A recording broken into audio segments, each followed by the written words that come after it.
recording, and we will have to do some captioning, so it may take us a bit to get it out, but we will get that out. And then we are putting the handouts in the chat for everybody. And then Brandy, I'm assuming you're going to share and drive. Okay, well, I'll go ahead and start with introductions. We want to thank over 241 participants here this morning. We want to thank you all for bringing your questions forward. It's really given us the opportunity to have some deep insight into the needs of the field. And we are so grateful to have Brandy here from CALPADS. And I know I'm going to mess up Hargi. Close? No, close enough. Howagi. Okay. That's pretty close. Okay. Who is my go-to queen of all things CALPADS and just amazing resource for all of us. So Brandy, we're grateful to have you here today, and alongside of you, Joseph Tan, who is in the special education division of CDE and works closely with all of the special education data, and Christopher Williams, who is also, I believe, in the data unit of this special education division. So we are so grateful to have all three of you here today and supporting the work that the IEP Technical Support and Assistance Network through East County SELPA is doing. And we are going to turn the floor over to you for the next bit of time. Okay, good morning, everybody. I'm really happy to be here. Heather actually suggested that we do this about a month ago.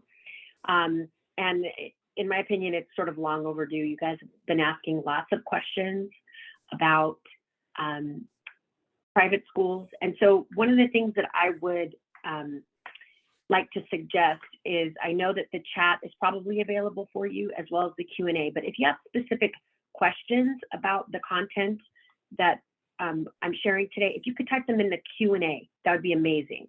Also, if you have comments or you're collaborating with your colleagues and you're chatting back and forth, please use the chat for that.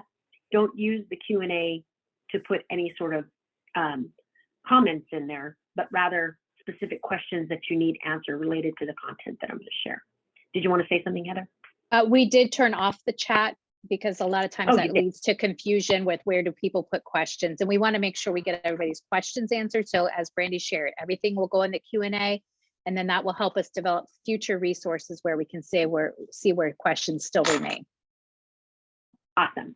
And so a caveat here, I am a CALPADS data person. I'm really fortunate to have worked with not only Heather, but a lot of the other SELPA leads, as well as the amazing team over in the SPED Data Support Unit. Chris and Joe, they are here to correct me when I'm saying something that is not accurate. And they are experts on finding information and resources, particularly where it comes to IDEA. So if you have those questions, they will probably be answering those in the chat. So with that, I'm going to go ahead and get started. So the goals of today's presentation are that, number one, users are going to understand who has child find responsibility for private school students. What responsibilities do LEAs have for private schools or private school students with disabilities under IDEA?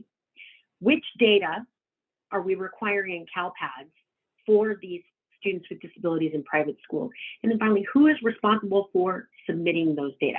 So I'm going to try and get to all of those questions. At the end of the presentation, we're going to have some really specific scenarios, and it's going to get really deep in the weeds and kind of complicated, but you definitely have the PowerPoint to refer back to. And like I said, I'm happy to answer any questions as we move through. All right, so we're getting the acronyms out of the way. CDE is famous for putting out all sorts of acronyms, but I just wanted to get a lot of these out of the way because you will see them in the presentation. So obviously, SWD, Students with Disabilities, DOR, District of Residence, DOL, District of Location. This is something that I'm using specifically for this presentation on private schools. SPED and SSRV, you guys are probably familiar with those terms. That's the Special Education File, the Student Services File. Last year, we added the PSTS, which is the Post-Secondary Status File, IEP, Individualized Education Plan, and finally, ISP, Individualized Service Plan. All right, so let's get into a little bit of the IDEA law and guidance. And all of the slides that I'm presenting on came directly from a Q&A document put out by the United States Department of Education. So in this section, we're just referencing what the feds have told us. So child find requirements for parentally placed private school children can be found in Code of Federal Regulations 34, Section 300.131. In California, students who are homeschooled by their parent, this is really important. We don't have anything in statute called homeschool. Okay, so essentially, parents who elect to homeschool their students in the state of California, those are considered private schools. Okay, so private schools, in terms of what we're talking about today, those homeschooled kids are included in that group. Also, the count of eligible students with disabilities enrolled in non-profit private schools is needed to calculate the proportionate share of IDEA Part B funds that the LEA where the private school is located must expend for students with disabilities in private schools. So part of the reason that we're collecting the data in CALPADS is specifically to help LEAs identify that proportionate share. Wanted to be really clear though that the proportionate share only goes to students enrolled in non-profit private schools. It does not go to students who are in for-profit private schools. That was something that was clarified by the U.S. Department of Education. Okay, so who is responsible for conducting child find for these students enrolled in private schools? And the answer is the LEA where the private school is located. So we get that question all the time.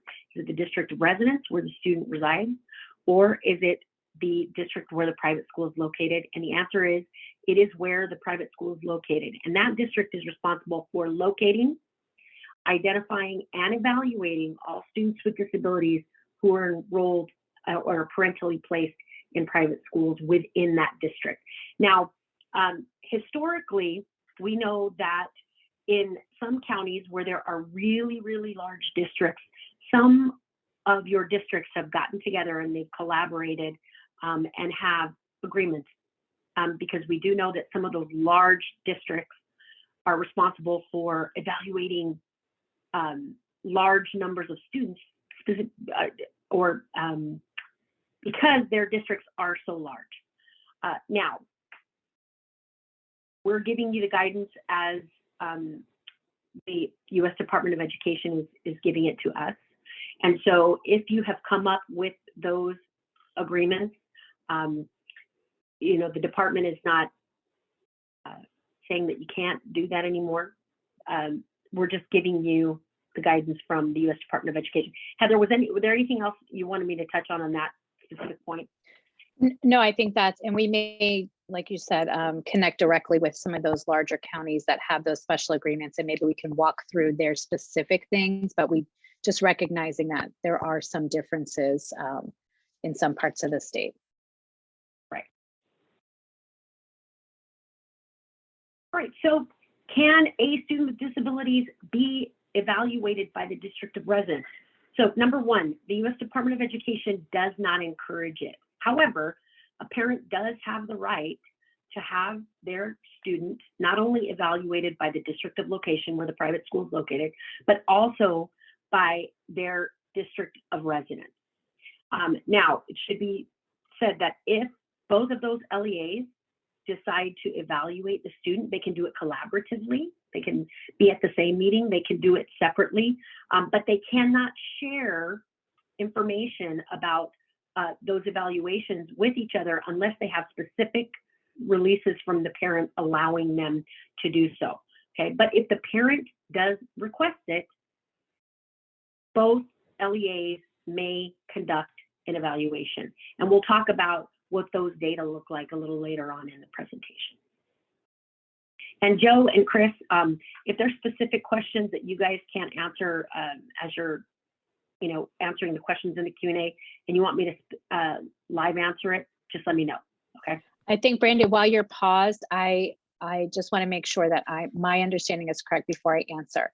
So a homeschool student would then receive an ISP if eligible. And wouldn't that really depend on what type of homeschool program they are in? Because there are a variety of programs that purport to be homeschools. And sometimes it's really a charter school program. And sometimes it's a homeschool program through an LEA versus a parent who is filing the private school affidavit. So the answer really depends on, you have to do some investigation on their homeschool. Is that accurate? Right. So students who are participating in homeschool, which is essentially like a virtual independent study charter, they're actually enrolled in a regular California public school. Okay. So it does not meet the requirements. Those are not the students that we're talking about. If they have an affiliation with a local educational agency, they're subject to statewide assessments, all of those things, then they should be on IEPs, right? These are students whose parents elect to completely homeschool the student, who have filed and they're not required to, obviously, to file a private school affidavit, but they are encouraged to file a private school affidavit if they're electing to solely homeschool their student, and we consider those private school students. So yeah. So Brandy, we do have a couple of questions open there, and thank you, Heather, for answering on behalf of it. Maybe we should actually also discuss some of the other questions pertaining here that might be relevant. So maybe we should just pause a little bit, if there are questions arising here. So one of the questions here, and let me just go through it. Do charters and virtual schools operate like private schools too in terms of assessment? Meaning, is the district where the charter school virtual academy is located responsible for an assessment request from a parent, or is the district of residence of the parent responsible for the assessment?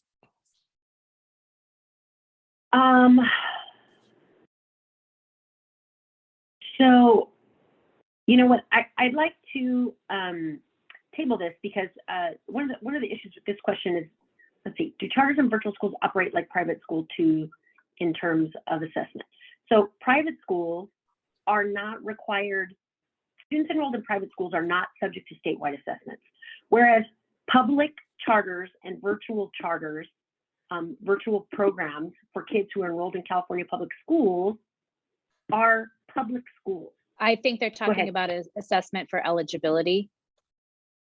Not statewide assessment. So no, charter schools operate like any other public schools.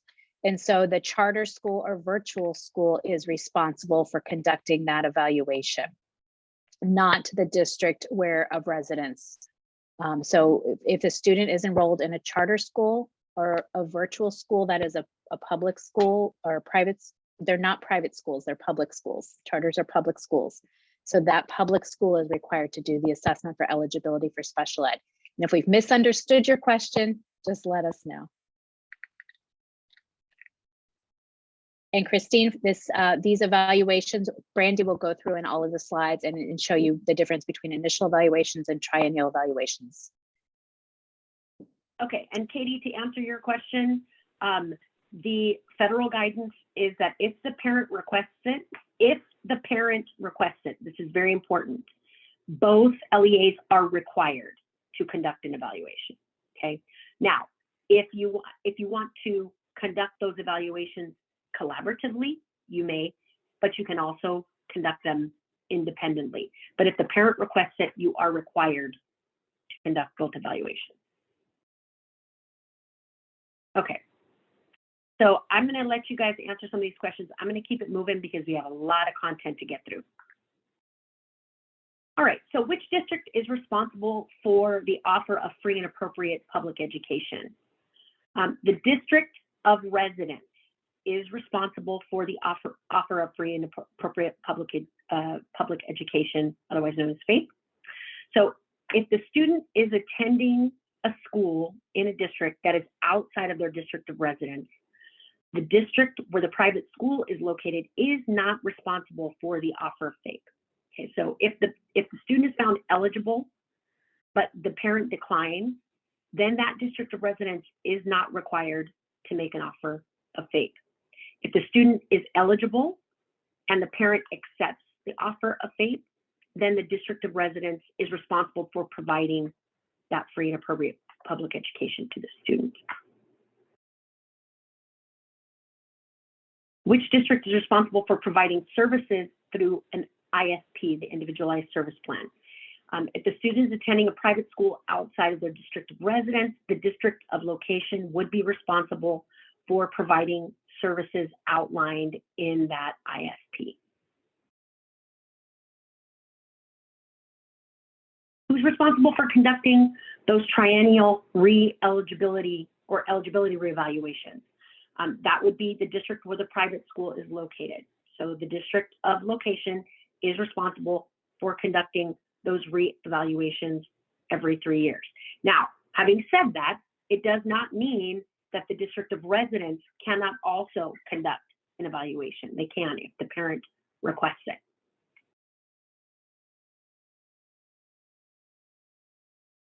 Okay, so now that we are through that section, I'm going to try and go through and see if I answer some of these questions. So Christine is asking if this is for initials only. So if you want to clarify your question a little bit, I'm not sure if you're saying does this presentation only cover initial evaluations? And the answer is no. We're going to go through some additional scenarios. How can I know which school is nonprofit? Do they have some kind of a code? That's a question I don't, Heather's going to answer that. Do they have a code, Heather? When you go to the private school directory on CDE's website where they have the directory, there are codes over there that tell you if they're tax exempt, and that's what we use locally to determine if they're nonprofit based on their responses on that private school directory. Okay. Is there a legal reference to support the need for ROI between district of location and district of residence when they need to communicate regarding assessment? Some attorneys advised differently. There are some legal citations. So there in the resources slide of this particular presentation is specifically a link to all of those Q&As that was put out by the U.S. Department of Education. So Dina, at the end of this presentation, there is a link to that specific document where it does talk about the fact that the LEAs must have the parent sign a release. That's in one of the Q&As, and there's a code section related to that. Okay, virtual and charter schools are required to offer SPED services if chartered by a district. That's correct. Okay. Is this a change? I was always under the impression that the homeschool students should be on IEPs. Again, it's a matter of determining what type of homeschool student they're on. There's a difference between a student that's attending a charter school that is completely virtual and in independent study, whose parent is sort of leading their education, but under the purview of a district. They're actually enrolled in the district, versus a student whose parent elects to completely homeschool that student. That student is not subject to statewide assessments. That parent is encouraged to file a private school affidavit. And in those cases, those kids are considered private school students. Jennifer, they're encouraged to, but there's nothing that says they have to. They're not required to do the PSA. They're encouraged to, and LEAs are encouraged to ask the parent for documentation. Okay, Christine, we do not charter schools that are public virtual schools or their own LEA by LEA and responsible for eligibility assessment. Okay. We are a charter school. LEA who's authorized by a school district is our charter school LEA also responsible for locating, identifying, and evaluating these students enrolled in private schools. So you are, if I'm understanding correctly, you are a charter LEA for special education purposes. And that's a good question. Joe or Chris, do you know the answer to that question? Or is it just districts?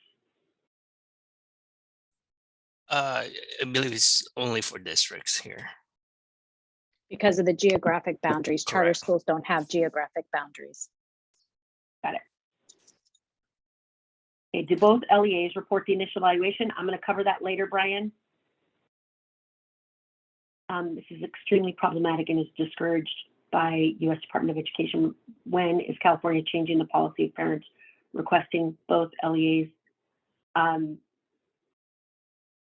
As far as I know, if the parent requests it, both districts can evaluate the student. And to clarify there, Brandy, as well, the point of distinction here is that district of residence is still responsible for FAPE, okay, for the free appropriate public education offer. That is distinct from the offer of equitable services provision for the private school. So those are two different matters. So if it's equitable services for private school, that would be the district where the private school is located, who is responsible as per your citation earlier on the previous slide. But for offer of FAPE, okay, it would still be on the district of residence, just for clarification. Okay, I'm going to go ahead and continue. I know that there's lots of questions and there probably will be more, but like I said, we got a lot of content to get through. All right, so required reporting for students with disabilities in private schools.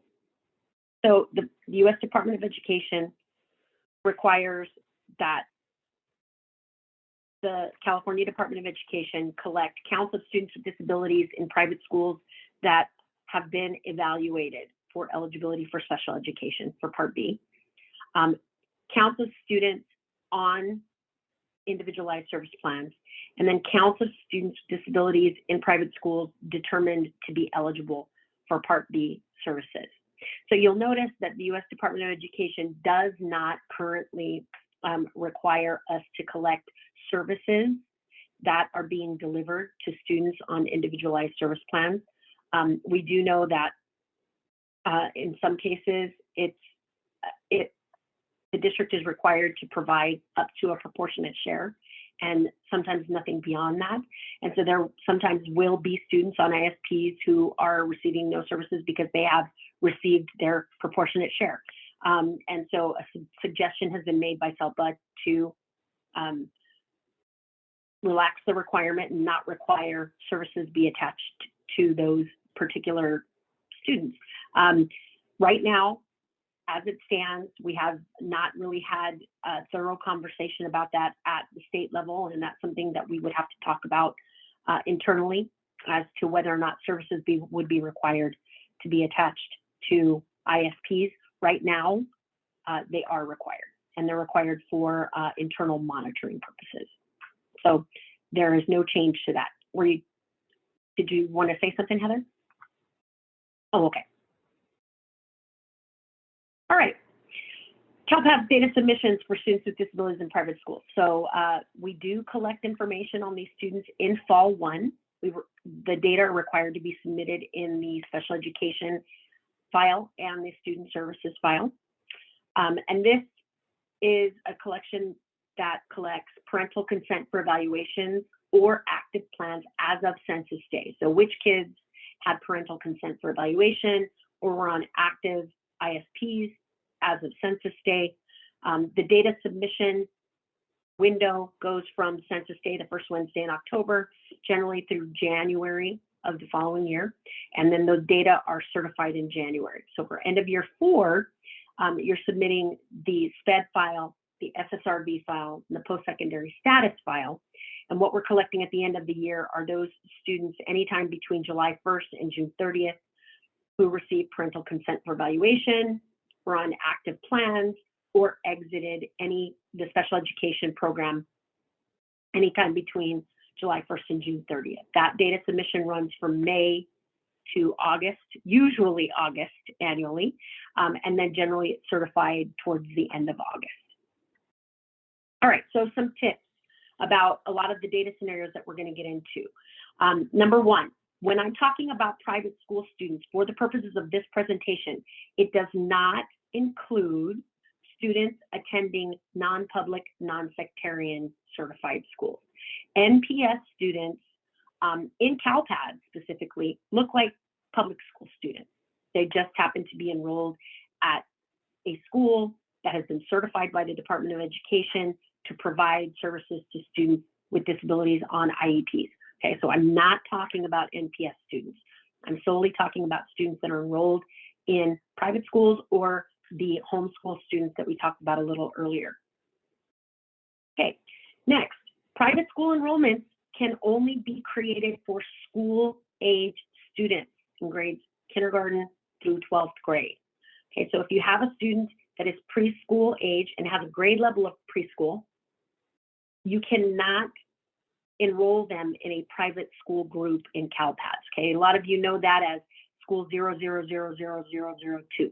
Okay, that school is reserved for school age private school students. You cannot use that school code for preschoolers or infants or toddlers. Okay,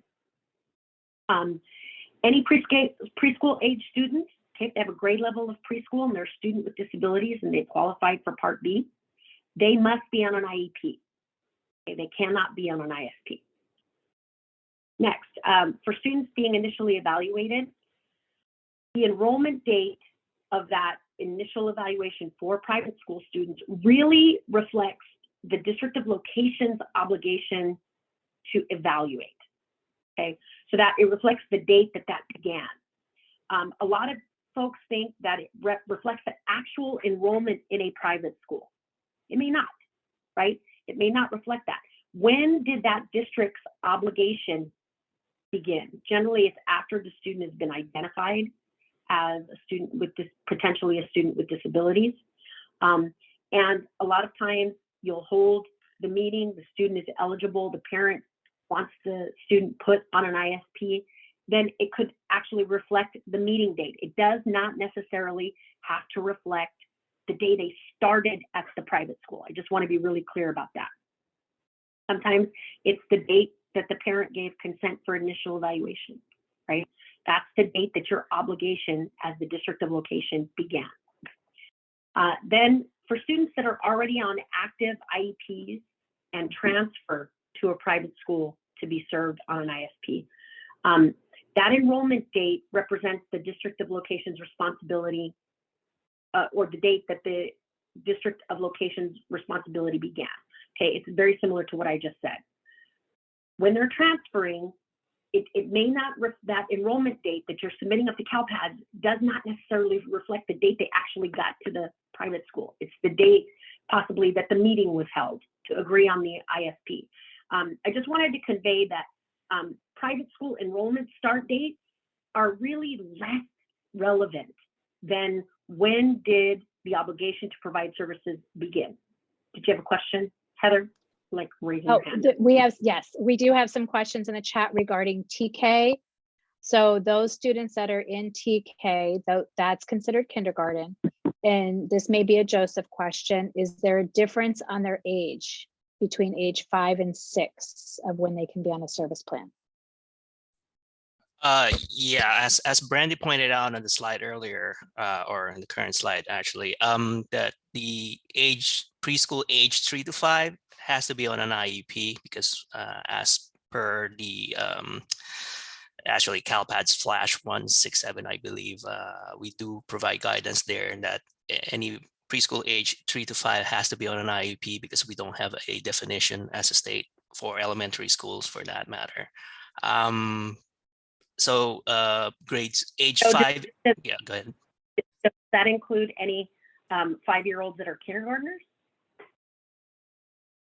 So that's a good point. So because IDEA has just changed the school age to age 5 and in kindergarten. So if that is the exception, Randy, thank you for your clarification. Right. Ages 5 and in kindergarten then has to be on a school age. So, so if I'm 5 in TK, which is considered kindergarten, I can be on an service plan. But if I'm 4 in TK, then I have to be on an IEP. Is that correct? That's correct. Okay. So we'll make sure that's clear out to everybody.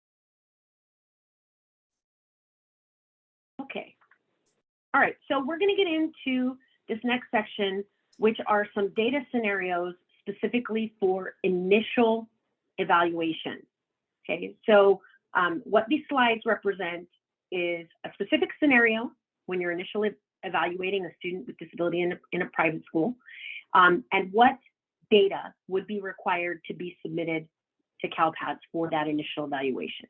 Okay, so these are students that are being initially identified. They have never been on an IEP, they've never been on an ISP, they're brand new.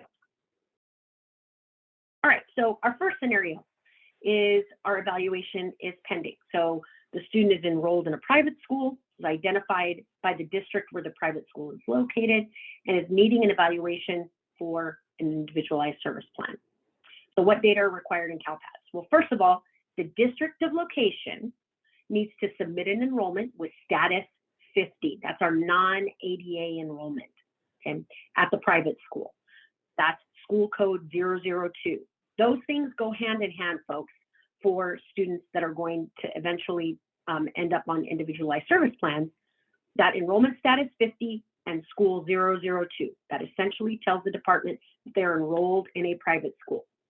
You cannot use school 002 with anything other than enrollment status 50. And we'll talk about some of those errors a little later on. Okay, so first thing, submit the enrollment. That's the first thing you got to do.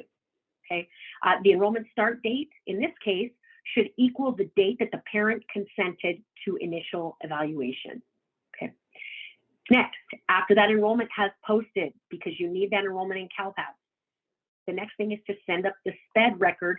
Again, the district of location is sending up that SPED record. In this case, because the meeting has not been held yet, it's pending. It would be meeting type 30, pending initial evaluation, education plan type 300, which is pending. The meeting date in this case is blank because the meeting has not yet been held. But the parental consent for evaluation needs to be populated. Okay, so as long as those criteria are met, that record comes up and we know that the student has been referred, the parent has consented to the initial evaluation. In this case, it's pending. Okay, so our next permutation of that scenario is that the parent does not provide consent for initial evaluation, right? So the student is identified, is referred, but the parent does not consent to that initial evaluation. In this case, guess what?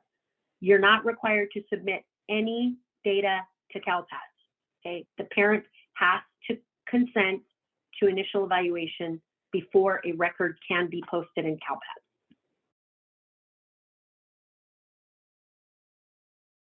The next scenario is that the consent is revoked. Okay, so this is one that we commonly hear about. The student is enrolled, they're identified, the parent signs that initial consent for evaluation, and the district has sent up information to CALPADS that was in scenario 1, which is that the meeting is pending, right? And then the parent revokes consent. They've changed their mind. So what does the district do? If you have confirmation that the parent has revoked consent, they've said, no, you know, I changed my mind. I don't want my student evaluated. Then that pending record needs to be deleted. Okay? That pending record that you submitted up should be deleted from CALPADS. And the LEA then needs to go to that enrollment that was created, and they need to submit a no-show exit to N470. So N470 essentially means that student, that enrollment never really existed for that particular year, right? In this case, a lot of you think that you can just go in and delete that enrollment. Unfortunately, if it's the very first enrollment created for a student that established their statewide student identifier, that enrollment can never be deleted, and that's why it has to be no-showed. Your CALPADS administrators are the ones that are responsible for doing that. Once I get to the end of this section on the data scenarios for initial evaluation, I'll pause and see if there's any questions related directly to that. Okay, this next scenario is that the initial evaluation has been delayed. Okay, so they get parental consent for evaluation, but for whatever reason, the parent has not participated in that evaluation and it hasn't been held. Okay, so you've got the pending record in there already. So what you will need is a subsequent SPED record from the district of location, and it's basically modifying that existing transaction. Let me be clear about that. Okay, so you have that pending record in there. Now you want to change it because it's showing up on your monitoring report as late, okay, a late initial. So you want to modify that transaction. It's the same meeting type, same plan type, meeting date is blank, but in this case, you're going to send up that meeting delay code. In this case, we want you to use 300, parent contacted, did not attend. Okay, so you would modify that transaction just to notify the department why that initial has not been held yet. All right, this is data scenario 2. So the student, in this case, is actually evaluated and ends up on an individualized service plan. So the student gets evaluated. There's an offer of FAPE produced, but the parent elects to keep the student enrolled in the private school on an individualized service plan. So again, you already have that pending record up there in CALPADS. So then now this meeting has been held, so you're going to submit a subsequent special education record. The district of location sends up this record. It would be a meeting type 10, initial evaluation, and plan type of individualized service plan. Obviously, the meeting date would represent the date that the meeting was actually held. In addition, you will have to submit up the set of services that have been prescribed in that individualized service plan, which mostly is consultation. Okay, but you will have to submit up services as well. Okay, in this next scenario, that the student is evaluated, but the parent actually declines services. So they're found to be eligible, parent declines services. So you have that pending record already in CALPADS. To represent a parent declining, you would send up a subsequent SPED record from the district of location with a meeting type 10 initial evaluation, and then plan type of 700, 800, or 900, depending on whether the parent declined FAPE, they were eligible, or excuse me, 700 or 800, not 900. 900 is ineligible. So it would be a plan type of 700 or 800, either they decline FAPE or for some other reason they will not have services. In this case, no service records are required. Okay, now because the student will not be served, that it is not necessary to track private school enrollments for students that won't be served.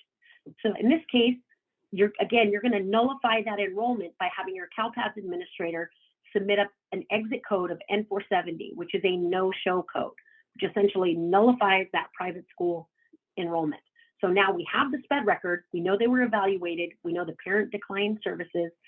In this case, the other thing I want to clarify is there's no exit date, folks. There's no exit date on the SPED record.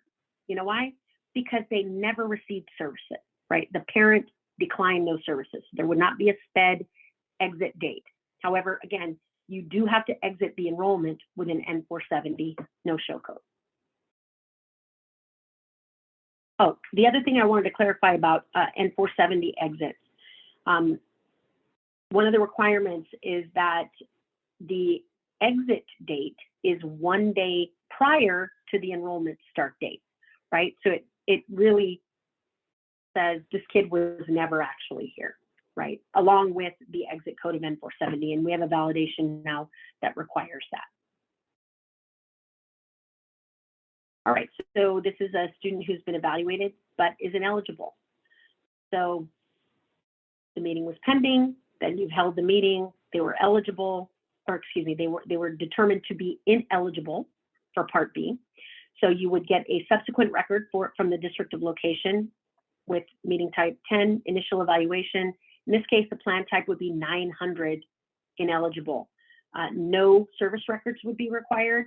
And then again, because that student will not be served, you need to go in and no-show that enrollment. Have your CALPADS administrator go in there and submit a no-show exit on that enrollment with the exit date of 1 day prior to the enrollment start date. Okay, 2C, parent declines, then reconsiders. This is another one that we always run into. This is the one we like to call the Brian Markentel scenario, because Brian always asks about this one. So you're asking for something in writing. Here you go, Brian. So the student is enrolled in a private school, is evaluated, is found to be eligible. The parent declines services. Okay. Then 2 months later, the parent comes back and says, "Oh, you know what? My kid is struggling. I think I do want them served on an ISP." Okay. So that parent initially declined. Okay. So the previous slide back here. So 2A, parent declined. You sent up a plan type of 700 or 800. Case closed, right? The enrollment has been exited in this case.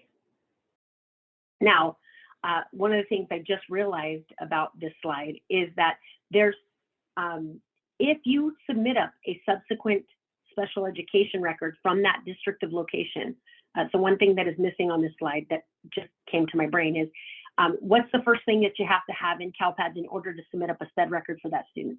You have to have an open enrollment, okay? So you would need to submit up another enrollment so that you can get that SPED record in there, okay? Now, what does that SPED record look like? Is it in a meeting type 20, an annual plan review, or are you going to submit up a subsequent initial evaluation? Okay, bottom line is that is your call. If the district looks at that initial evaluation and not much time has passed. In this case, it's been 2 months. So me as a district, I say, you know what, that initial evaluation, that's going to stand. So we're just going to go ahead and send up an annual meeting, a meeting type 20, to represent that the student is now going to be served on this ISP. Okay, and it would be the date that that meeting was held or that the agreement was reached, to go ahead and put the student on that initial individualized service plan. So it could be meeting type 20, plan type 200, individualized service plan, and you then would have to submit up service records. Okay, so it's really your call. You could also send up a subsequent initial evaluation record. That's not required. You can submit either initial evaluation or meeting type 20. But again, you have to make sure that you have an enrollment in CALPADS prior to posting that subsequent record. Okay, so do I have questions? Oh, you have questions, Brandy. Okay. In scenario 2C for the new enrollment, what should the start date be? It should be the same date the agreement was made, right? So if ideally you have some sort of a meeting, right? You have a meeting and a decision is made to put the student on an individualized service plan. So it's the date of that meeting. I would align the enrollment with that meeting date, okay? Because again, in private schools, it's not enrollment start dates. We're only collecting that enrollment because of the plan and their services that they're going to be receiving. It is not as consequential as an enrollment at a public school. It just isn't. So you can align that enrollment start date with the date that a meeting is held or the agreement is reached and the student's going to be served on an ISP. Okay, and I know you're going to talk about the enrollment type in future slides, but for these scenarios, what is the enrollment type, and is the student enrolled at the district level? Okay. The district level school. So there's two questions there. Yeah. So the answer is for private school students. Now, there are some scenarios for transfers where I'll talk about where sometimes it is necessary to create a district level enrollment. Okay, but we're talking about initial evaluations here, folks. Okay, yep. Initial evaluation, you're going to enroll that student at school 0000002. That tells CALPADS that the student is enrolled in a private school within that district. Okay, that's what that 002 code is. The enrollment status is always going to be 50, which is non-ADA. Okay, and we actually have validations that enforce that. But again, enrollment status 50, school 002 for initial evaluation, always, always. Okay, we have a lot of questions still about the grades. So if a student is 4-year-old in TK, are they reported to CALPADS as pre-K, or are they reported as kinder if they're 4? Any student in transitional kindergarten is going to be reported as a kindergarten student, okay, not preschool. 4-year-old kindergartners. Now, for purposes of whether or not they're evaluated for, or they can be on an ISP, they can only be on an ISP if they're in kindergarten in age 5 or higher. Okay, thank you.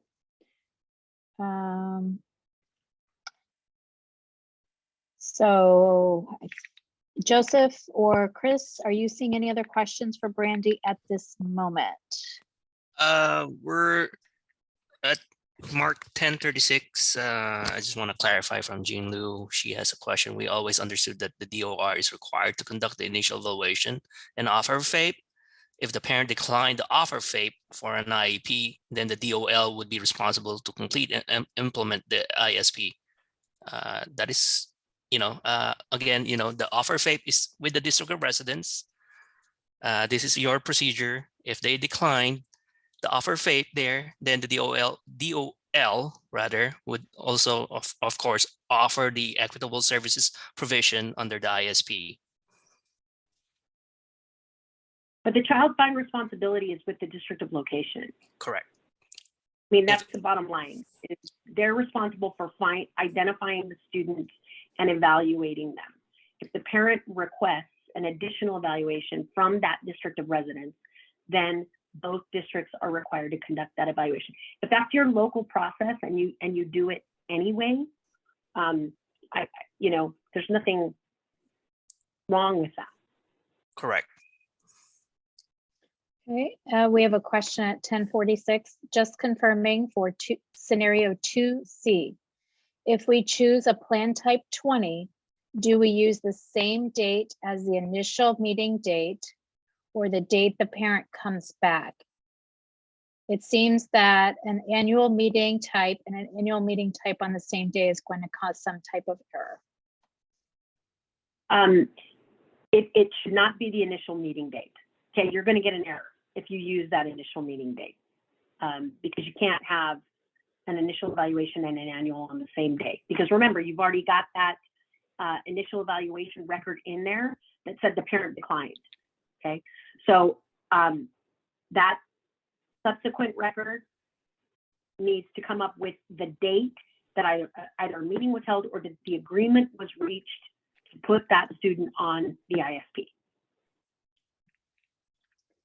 There has to be a date after that initial meeting date.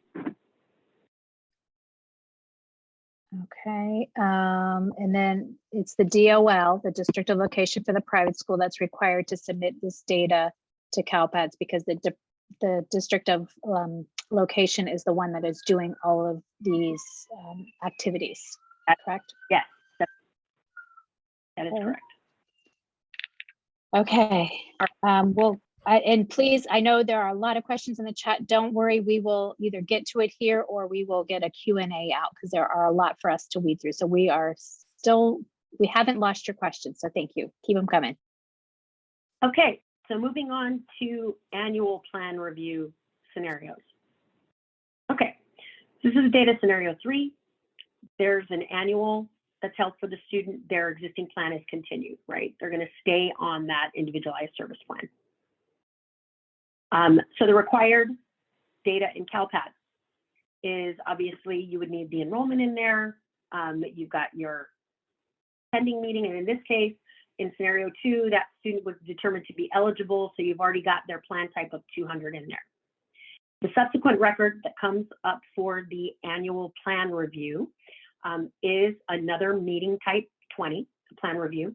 The meeting date should reflect that the meeting date that meeting was held. Okay. I also wanted to clarify this because we get this question all the time. Well, what if we had to continue the meeting? What if we had to have multiple meetings before the parent signed off? What matters here, folks, is that initial meeting date. What date, and when I say initial, when you schedule that annual plan review and you have that annual plan review, that is the date that goes in this record. It is not the date that the parent ultimately agrees to it, okay? What we use that meeting date for is to verify whether or not you've met your statutory obligation to hold a plan review for that student within 365 days, okay? So that first meeting date is the one that matters, okay? So you would submit the date that the meeting was held initially.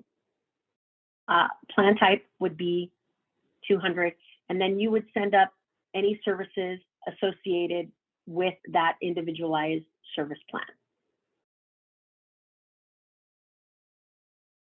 Okay, in this case, the annual hasn't been held because the meeting is delayed. Okay, so you've got their initial evaluation in and you're holding their annual, but it's been delayed. You cannot submit a meeting delay code for annual plan reviews until that meeting is actually held, okay? So that student continues to show up on your monitoring reports as late because it's looking at that last initial evaluation. There hasn't been a subsequent annual. 365 days have elapsed, so that student is showing up with a late annual. And so once that meeting is finally held, then you would need to submit a SPED record from the district of location with a plan type of 20, the meeting date, again, reflecting the date the meeting was held, very first date, plan type of 200, and then a meeting delay code of parent contacted, did not attend. Okay, that's the meeting delay code that you would use. And then SSRV records would, at that point, now that I'm thinking about it, the meeting hasn't been held yet. So SSRV records would not be required to be submitted until you actually had an agreement on the ISP.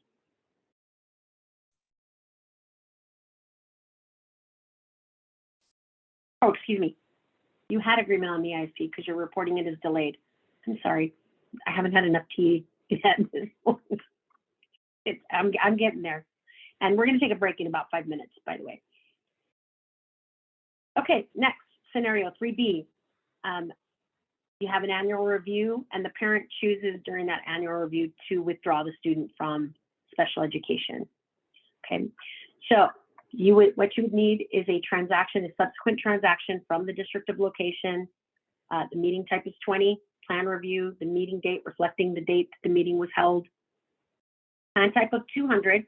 And in this case, you're going to submit up in that record special education exit code 78, parent withdrawal, and a special education exit date equal to the date that the parent withdrew the student. Okay, now, in this case, the parent has exited special education. Remember, I told you the only reason we collect private school enrollments in CALPADS is to track students on ISPs. That's it, for students that are being evaluated. Okay, therefore, now that the student has exited special education because the parent withdrew them, there is no need to keep that enrollment open. Therefore, you need to go into the private school enrollment. And in this case, you're going to submit an exit code of E170. Okay, E170 is the only other exit code that you can use for private school enrollment. Okay, so it's a non-primary enrollment exit, and that date, that exit date would reflect the date that the parent withdrew the student from special education.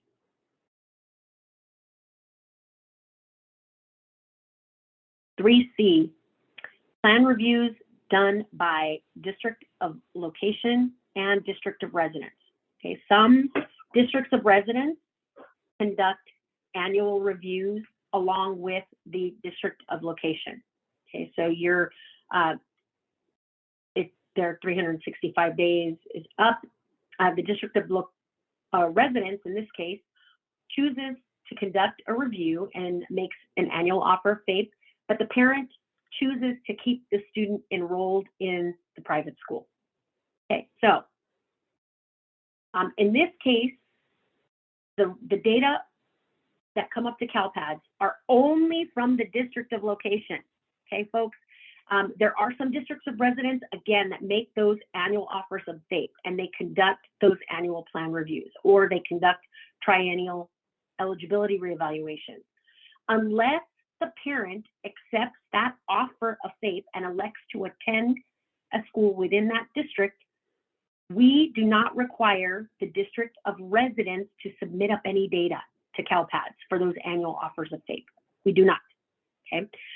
The district of location, however, because the student is electing to stay on that individualized service plan, is required to send up a meeting type 20 plan review, meeting date reflecting the date the meeting was held, with plan type 200.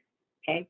But again, the district of residence does not have to submit a record to CALPADS saying they've conducted that annual offer of FAPE. And the annual notification letters of offers of FAPE by those districts of residence, we don't track those here at CDE. Okay, those are not required to be reported to the California Department of Education. Oh, the other thing is, obviously the district of residence, district of location, you can choose to meet collaboratively with the parent together, as long as the parent has consented to that, where you can discuss the evaluation, or you can do it independently. Okay. Those plan reviews can be done independently or together. All right, so do we have any questions about the annual plan review?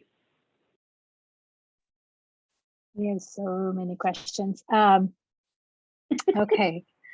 Let's see, from Brian, Claire at 1018, in the case where a parent requests both the DOL and the district of geographical residence to do separate initial evaluations for an ISP, do both districts report separate meeting events? I would assume so, but that might be tricky if both districts have the same parent consent date, maybe. No, they don't. Remember, for those initial evaluations, Brian, if the parent doesn't accept the offer of FAPE at the district of residence, that is not required to be reported to the CDE. Okay, this one, I'm not sure I quite understand, from Maritza at 1022. Is the district of residence responsible for a private school assessment for students with a student visa acquired through the private school? And I would think it still would be the district of location, right? Yes, it still would be. Okay. It was mentioned that the district of location is required to conduct the triennial. If this is only if the student has an ISP. Yes, Jane, I apologize that we're getting ready to hit into triennials now. Pending and initial transactions are to be reported to CALPADS, and the district of location completes this. Yes, correct.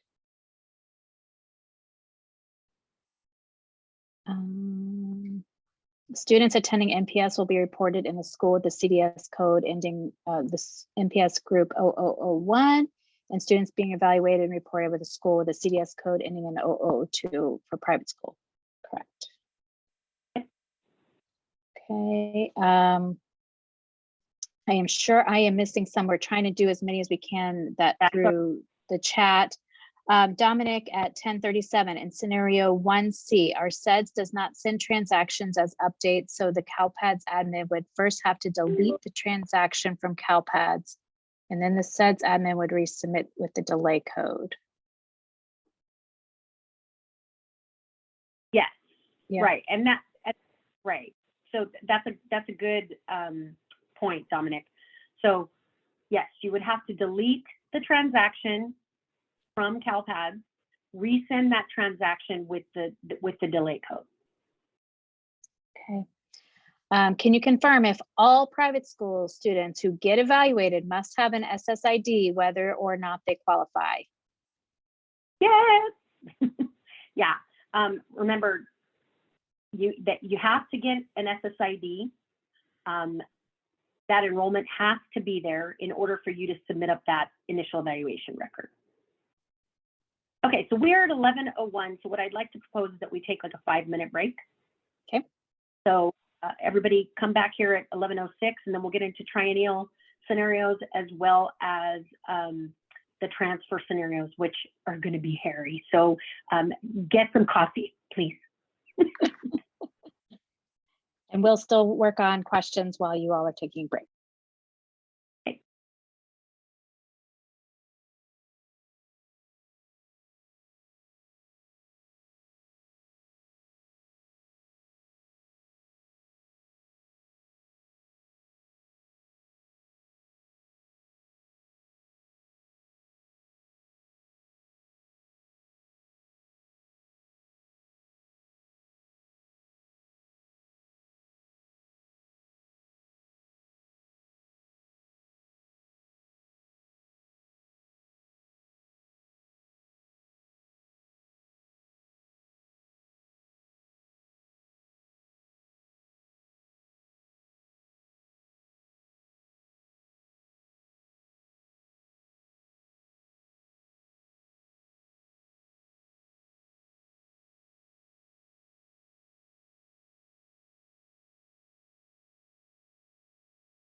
Okay, we are at 11:06, so I'm going to go ahead and continue with our triennial eligibility reevaluation scenarios. Okay, data scenario 4. So the student has their triennial reevaluation and the student has continued eligibility. So they are going to continue in the special education program. The required data in CALPADS, again, would be sent by the district of location. In this case, it's a meeting type 40, which is an eligibility reevaluation. The meeting date reflecting the date that triennial was held, and a plan type of individualized service plan. Remember that no SSRV records, no service records are required to be submitted for triennial eligibility reevaluation. Okay, this next scenario 4A is the student has a reevaluation and an annual plan review on the same day and continues eligibility. Okay, so in this case, remember that annual meetings and triennial meetings have different meeting types. Therefore, you would submit up 2 records. The district of location needs to submit up 2 records. One with a meeting type 40, indicating that the triennial was held on that date, and an additional record with a meeting type 20. Why do you need to send up 2 records? Okay, remember, we track the requirements for whether or not a triennial was held within 3 years of the last triennial or within 3 years of an initial evaluation. And we track separately whether or not a student has had that annual plan review within 365 days from either their initial or the last annual plan review. Okay, so therefore, we require 2 records to indicate that both of these things were on the done on the same day. Then it would reset those clocks for each of those requirements respectively. Okay, so the clock gets reset for the triennial. So now CALPADS is going to be looking for 3 years out from that date. For the annual, it'll be looking 365 days out from that date. Okay. And actually, the last 2 bullets, I apologize. I put them on the wrong slide. There is another scenario that I created where these last 2 bullets, and that's when the district of location and district of residence conduct those evaluations together. So I apologize. I will correct that when after this. I'll send up the revised presentation. So it should have been put on this slide. Those last 2 bullets belong on this slide. So in this case, they have the annual and the triennial. They're done on the same date, but it's done by the district of location and the district of residence. Okay, so it's exactly the same data required before. In this case, though, the district of, let's go back to those previous bullets here. So the district of residence, if the student elects to stay enrolled at the private school, the district of residence does not have to send up any data. It's solely the district of location. So the district of residence decided to collaboratively meet with the district of location, and the student is eligible, and it's their triennial and annual. That district of residence, because that student is not accepting their offer of FAPE and attending a school at the district of residence, the district of residence does not have to send any data up to CALPADS. My apologies for putting those bullets on the wrong slide.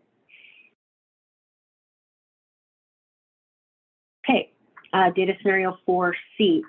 In this case, the student, let me just move this far out of the way. So the student is ineligible after that reevaluation. They've had their triennial and they are determined to be ineligible at that time. Okay, so we would need a SPED record from the district of location with the meeting type 40, which is the eligibility reevaluation, the date that the meeting was held, the plan type in this case would be 200, and you will need an additional SPED record from the district of location if that annual review is held on the same day. And you'll see where I'm going in here in a second, folks. With a meeting type 20, plan type of ISP, and special education exit reason 70, no longer eligible, and special education date, the date the student was found to be ineligible. Or what you can do is on their most recent annual record that is currently in the system, you can modify that transaction and add the exit date and reason to that transaction, okay? So the point being that you cannot submit a special education exit and reason on a meeting type 40 triennial reevaluation. You can't do it. CALPADS will not allow you to do it. Okay, so therefore you have to submit that exit on their most recent annual record. Okay, so if the annual was held on the same day as the triennial, then you're going to submit the exit date and reason on that annual record. If it wasn't held on the same day, then what you need to do is modify the student's most recent annual record that's in CALPADS and add the exit date and reason to that record in CALPADS. Okay. CALPADS does not accept meeting type 40 records with exit dates and reasons. Okay. Any questions specific to triennial evaluations that you can see?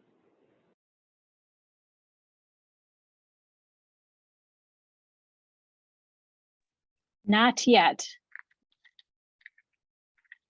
Okay. We do have So some for transfer, definitely for transfer coming up. Okay. I do see one that says if the parent refuses the triennial evaluation, is the district not required to complete the assessment? Well, I think if they, obviously it will be delayed, it is a requirement. If the parent then elects, I don't know the answer to that question. If the parent wants the student to continue eligibility in special education, that evaluation is required. And Heather, I don't know if you've encountered this. Well, the parent in the district could agree that a triennial is not needed. So perhaps they have enough data where a triennial would not be required. So there are those rare exceptions. So I would encourage you to work locally with your attorneys to make sure you have a process that you feel is defensible, because some districts prefer to go ahead and to file for the right to assess to make sure that they have accurate data. So that's really which way you all want to proceed. Okay, so I don't see too many questions on triennial, so I'm going to go ahead and get into the transfer scenarios, because this is where all of our questions are going to come in, I'm sure. All right, so transfer scenarios. First of all, these students are already on either active IEPs or ISPs. Okay, so these are students that already have active plans, and they're either transferring to a private school or they are transferring from a private school to a public school. All right, so let me just say that the data that are required for transfers sometimes gets really complicated. And I want to try and explain why it's so complicated. Okay, so particularly when the student is transferring out of a public school into a private school or vice versa, and that transfer overlaps census day, there's the possibility, for example, that a student is going to exit a public school right before census day, but won't actually show up at the private school for another 2 weeks, okay? And so what happens in CALPADS is it creates an enrollment gap. Now, to count as a student with disabilities on an active plan, the very first thing that CALPADS checks for is an enrollment that overlaps census day. Okay, so in this case, where the student has exited the public school, is going to show up at the private school 2 weeks later, there's no enrollment. And so that student will not show up on the report. Okay, now, is the student still on an active plan? And the answer is yes, the student is still on an active plan. Okay, so the plan record is in there, but there's just not an associated enrollment that overlaps census day. Okay, so if those transfers occur and overlap census day, there's some additional data that you're going to have to submit in those scenarios. Okay, so that's why it gets a little bit complicated. And a lot of you are like, I don't understand why I have to submit this extra enrollment.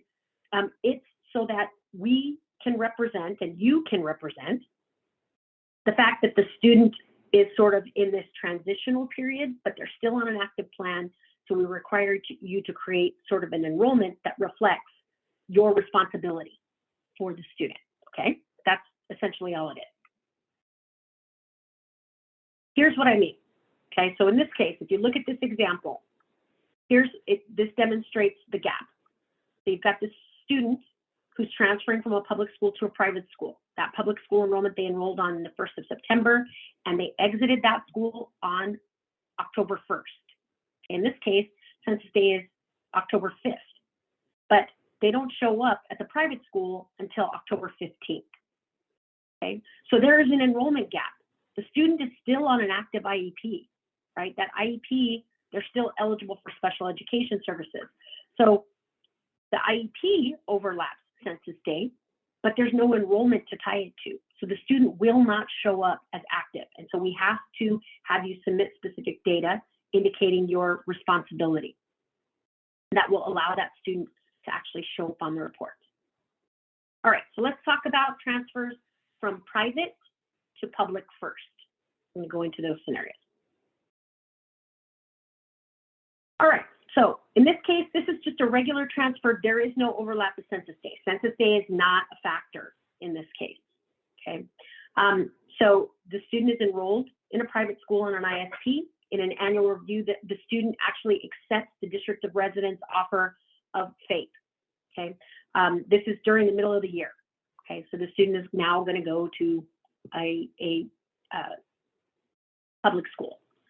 Okay. So the first thing is that the district of location now needs to exit the enrollment for that private school, okay? District of location has a private school enrollment for that student. They need to exit that enrollment with an E-170 with the date that the student is exiting the private school.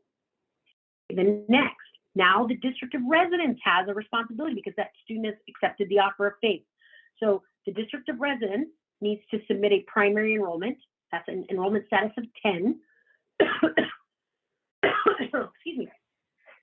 At the school of attendance that the student is expected to attend with that student's expected enrollment start date. So what's the date that they're expected to start? Okay. Then the district of residence would submit a SPED record once that enrollment has been posted. District of residence submits a SPED record with a meeting type 20, which is the annual plan review. In this case, the student is now switching over to an individualized education program, IEP, plan type 100, and the first meeting date for that IEP, okay, the date that the meeting was first held. District of residence is now also required to submit up the SSRV records for that student. Really important, the district of location does not exit the student from special education. Okay, so they should not submit to CALPADS. Okay, we do know that in your local special education data systems, you have those transfer codes, and I think, Heather, is it 76, code 76 for transfers? I think so. Gosh, now I think 76. I think it might be 76. Because 78 So is parent withdrawal. Right. So I believe 76 is what you use locally to indicate that the student is transferred out. So you can go ahead and update your local special education data system, but you will not submit any special education exit date or reason up to CALPADS for the district of location once they've left the private school. The only thing you're going to do is exit the enrollment at the private school. Okay. This next scenario. And Brandy, before you get into this one, I think that's an important point. We were getting some people in the chat that were saying that people were exiting through that 78 parent withdrawal. And I think that's the important thing is that we're exiting enrollment and not special ed eligibility. Mm-hmm. Exactly, because their eligibility continues, folks. They're still, it's just their plan type is changing, okay? And so district of location should not exit that student from special education. It's not a parent withdrawal.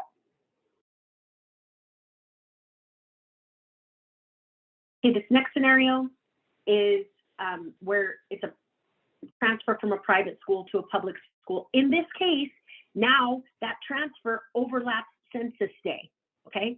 And a meeting was held, right? So a meeting has been held to discuss that transition from the private school to the public school. And in this case, that transfer is going to occur over census day. So it's going to result in one of those enrollment gaps that we just talked about. Okay, so the first thing, again, the district of location is going to exit the private school enrollment with the date that they exited the private school. Again, you should not submit a special education exit or date to CALPADS. Now, if the student is not going to begin school in the district of residence until after census day, here's where those district level enrollments come in, folks, okay? The district of residence needs to fill in that gap. And the way they fill in that gap is they need to submit a district level enrollment with an enrollment status of 10, which is primary enrollment at the district level, meaning that the reporting LEA is the 7-digit county district code, and a school of attendance is the 7-digit school county district code. Okay, so they're exactly the same. County district in both reporting LEA and school of attendance. Now the enrollment start date should be on or before census day, because again, we need to fill in that gap. Okay, that says district of residence, I now have responsibility for this student, even though they haven't officially started school with me yet, okay? Then the other thing is, at the same time that you're submitting up that enrollment, that district level enrollment, you can submit an enrollment start date with a date on or before census day. You can also submit an exit date, okay? So the exit date is going to be the day before the student is actually expected to start attending school within your district, okay? The exit code could be T160, transfer to a California public school, because in this case, it looks like they're transferring from the district level to an actual school within your district, okay? T160, and the exit date can be 1 day prior to the student's expected start date at their actual school of attendance, okay? The SPED record, once that enrollment's been posted, the SPED record comes up with a meeting type 20, plan review, plan type of IEP, and the date that the meeting was held, okay? You'll also have to submit the services records. Now, the district of residence should submit another subsequent primary enrollment at the school of attendance with that student's expected attendance date, okay? So essentially, you're just submitting up 2 enrollment records, one at the district level to fill the gap, and then another one to represent their actual enrollment and when that will start, okay?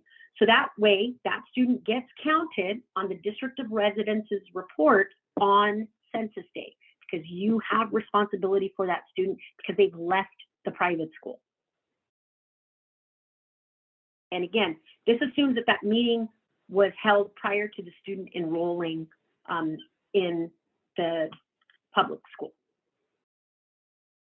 All right, here's what this looks like visually, folks. Okay, we showed you that enrollment gap.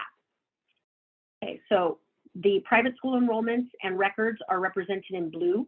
Okay, so the private school enrollment ended on the 1st of October. In this case, the district of residence is going to submit up a district level enrollment spanning from October 2nd through October 14th. This is that district level. Then they'll submit a subsequent enrollment at the actual school of attendance beginning on October 15th. Now, the IEP meeting has already been held in this case, okay? It was held on the 27th of September. Okay, so once those enrollment records in there, you can submit up that IEP record and it will overlap the district of residence's enrollment, and the student will get counted on census day. Right? Does that make sense? Heather, nod if that makes sense to you. Okay. All right. So this next one is a private to public transfer. In this case, that transfer also overlaps census day, but the meeting is pending. Okay, so the student actually hasn't had their IEP meeting yet. Okay, they've enrolled in the public school, but the meeting just hasn't been held yet. Okay, so if the meeting hasn't been held yet, it's necessary to adopt the ISP that was in effect when the student actually enrolled in the public school. I know that seems counterintuitive, but again, all we're trying to do is fill that gap. We're trying to represent not only who's responsible for the student on census day, but also what plan they were officially on census day. And in this case, the plan that was at the private school is still in effect until an amendment is made by the district of residence to amend the plan or an actual annual plan review occurs to develop the IEP. Okay, so in this case, the district of residence, okay, is going to submit a private school enrollment. Okay, now first of all, does it mean the student is enrolled in a private school in the district of residence? No, but remember what I told you. You can only submit up an ISP record. You can only adopt an ISP record from another district if you have a private school enrollment. Okay, so in this case, that private school enrollment does not mean they're enrolled in a private school. It just means I have responsibility for this student. We're adopting their ISP until we can actually hold their IEP meeting. Okay. That enrollment start date should be a start date before census day. Ignore June 30th. I'm sorry.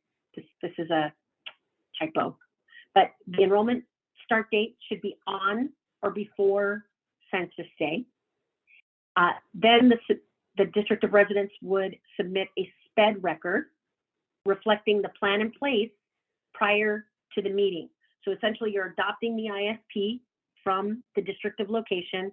So it'd be a meeting type 20, plan type 200 ISP, because that's what they came in on, and the date the meeting was held by the district of location. You guys are very familiar with plan adoption, okay? So in order to adopt an ISP, you have to have a private school enrollment. So create the private school enrollment.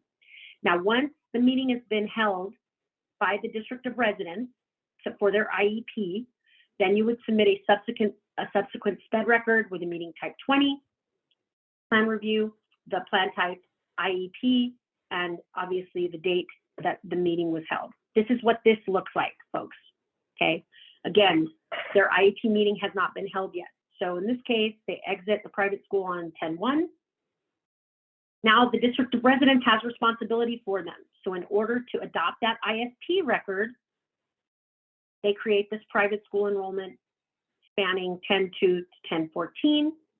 Okay, that they adopt that ISP record. Then they create a public school enrollment because the student started public school on 10/15. The IEP meeting date in this case doesn't happen until November 1st. Okay, so then that IEP meeting can go up and start on 11/1, but it overlaps the public school enrollment.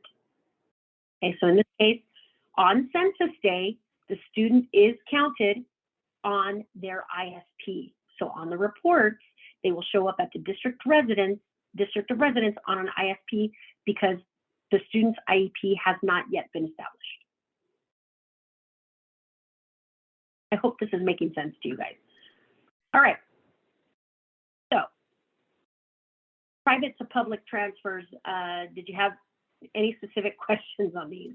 I think I've got about 5 or 6 that I've been trying to, so at 1119, Jean, is the original district that the student is leaving responsible district to report the enrollment for the enrollment gap? No. Okay. No. Once they exit that private school, they are now the responsibility of the district of residence. Okay. And then at 1118, Karen, but what extra submission for enrollment do we need to do when there's a gap involving census day so they can be counted? And I think I answered that. Maybe she asked that question before we Okay. got into it. But again, it depends. If they're on an ISP, the meeting has been held, then you're going to submit that district level enrollment to fill the gap. Okay. If the meeting hasn't been held yet and they don't have an IEP, you can't submit up an IEP record, so you can't submit up a primary enrollment, right? You're going to need to submit up a private school enrollment representing your responsibility as a district of residence, even though they're not at a private school in your district. Okay, and 1118, Tracy, how are districts supposed to report data for private school students who attend private school in their district who do not live in their district? They are not enrolled in their district and therefore they are not in their systems. They cannot be dual enrolled.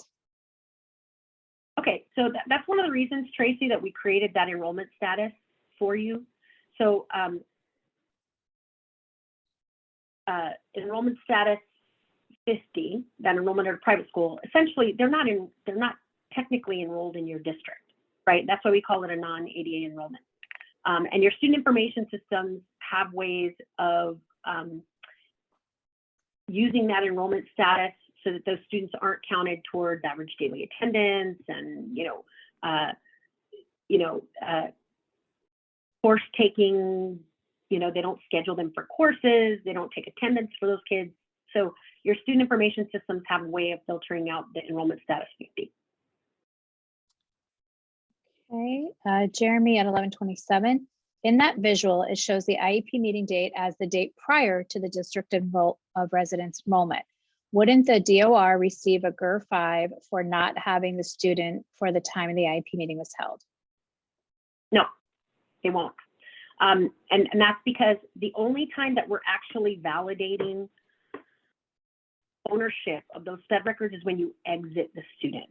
Okay, when the student is exited, then it has to overlap the enrollment. But we know that those plans and those meeting dates sometimes happen before the student is enrolled in a particular district, right? It can happen before school starts. So enrollment start date does not necessarily have to overlap the enrollment. The exit date does. Okay, let's see, I'm at 1127. Do you want me to go ahead and continue? We can yeah. All right, so let's get into transfers from public to private schools. Again, it's the same premise. So it matters when those transfers happen over information day, but the first scenario actually is where it doesn't overlap. This is the middle of the year and the student is transferring from a public to a private school. So in this case, students enrolled in public school, parent decides to parentally place the student in a private school. That transfer doesn't overlap census day. The student ends up on an individualized service plan. Okay, so in this case, the district of residence needs to exit their enrollment for the student at the public school with a T-180, which is a transfer to a private school, and the date that the student actually exits that public school. The district of residence, again, does not submit a special education exit. It's not a parent withdrawal, so there's no exit date or exit reason that gets populated on the SPED record. District of location then should submit a private school enrollment, enrollment status 50 and school 00002 with the student's expected date of enrollment, when are they expected to show up at that private school. And in this case, it can coincide with the date that a meeting is held and the ISP is approved by the parent or signed by the parent. Okay, so meeting type 20, plan type 200 ISP, and the date that the meeting was held. That's what goes in the SPED record. And then additionally, you'll have to send up service records associated with that ISP. Okay, so this one's pretty simple. The meeting date does not overlap census day. Okay, in this case, it does overlap census day. And in this case, that transition meeting was held before the student actually enrolled in the private school. Okay, so District of residence responsibility is the same. They need to exit the current enrollment with a T180, transfer to a private school. Exit date should be the date that they exited the public school. Okay, then the district of residence needs to submit a district level primary enrollment with an enrollment start date 1 day after the current enrollment was exited and an exit date after census day, 1 day prior to the enrollment in the private school. The district of residence should not submit a special education exit reason or exit date. Then the district of location submits a private school enrollment status 50. Now the enrollment start date in this case should equal the ISP meeting date. Okay. Then followed up with a SPED record with meeting type 20, plan type 200 ISP, and the date that the meeting was held. Okay. The district of location is then required also to submit up the student services record. So this is a visual representation of what that looks like. And actually, I think this last slide might be, 1 second. Yeah, this last slide, I'm going to have to correct it, so I apologize, folks. So again, the second bullet where it says DOR should submit the district level primary enrollment. It's actually the district of location, so I apologize. So slide 46, second bullet, second sub bullet should be district of location. So my apologies for this. This is what you have. What happens when you're trying to put together a 61 slide presentation during end of year submissions. We're just grateful that you're here. We know the time crunch you and your team were under. So as I shared, we're just very grateful. We'll refine it, I promise. Okay, so this visual representation is actually how this scenario should work. So they're exiting the public school on October 1st at the district of residence. So again, the district of location's responsibility, in this case, the meeting was already held on let's say the 2nd of October is when the agreement was reached on the ISP. And it also happens to be the same date that they're enrolling in the private school. So the district of location creates this private school enrollment, and the student is counted on census day at the private school. And again, this represents the date that meeting was held. May not represent the actual date that the student is going to show up and start attending that private school. This enrollment represents the date that district of location's responsibility began. And in this case, it's the date that the ISP meeting was held.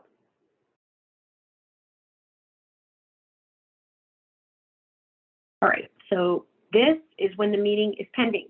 So they're going to the private school, but that ISP meeting, it hasn't occurred yet. An agreement hasn't been reached, okay? And it overlaps census day. So district of residence needs to exit the current enrollment with oh Lord, I apologize. There's some errors on these slides. They need to exit that student with a T180, which is a transfer to a private school, and with the date that the student's going to exit the public school. District of residence, again, does not exit the special education record, okay, because the student's going to continue on. The meeting just hasn't been held yet.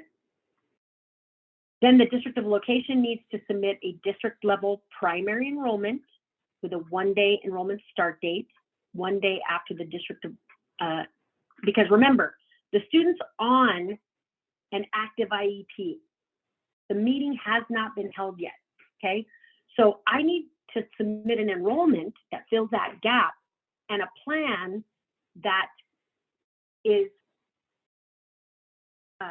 valid with that particular type of enrollment, okay? So if the student's on an active IEP, the ISP hasn't been established yet.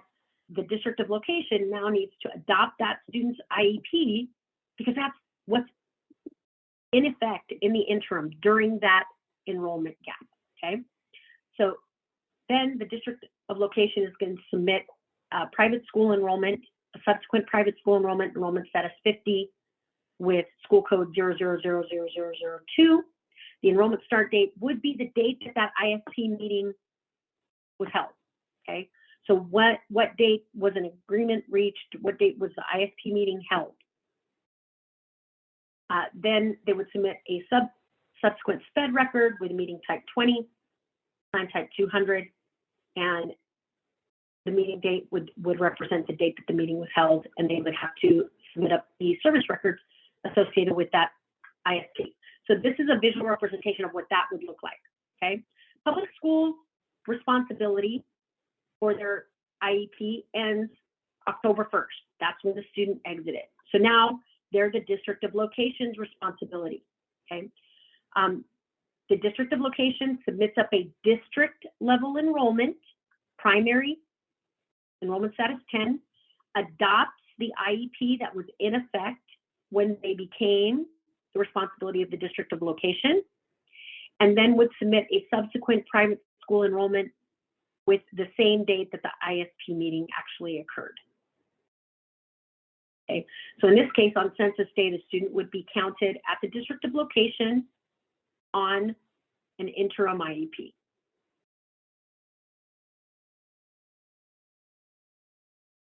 Okay, so this next scenario is where they're transferring from public to private and the parent actually declines services through that ISP. Okay, so the district of residence would exit the enrollment with a T180 transfer with the date the student exited the public school. District of residence, so in this case, if the parent is declining services on the ISP at the private school, there's no reason to create a private school enrollment, okay? The parent is essentially withdrawing the student from special education.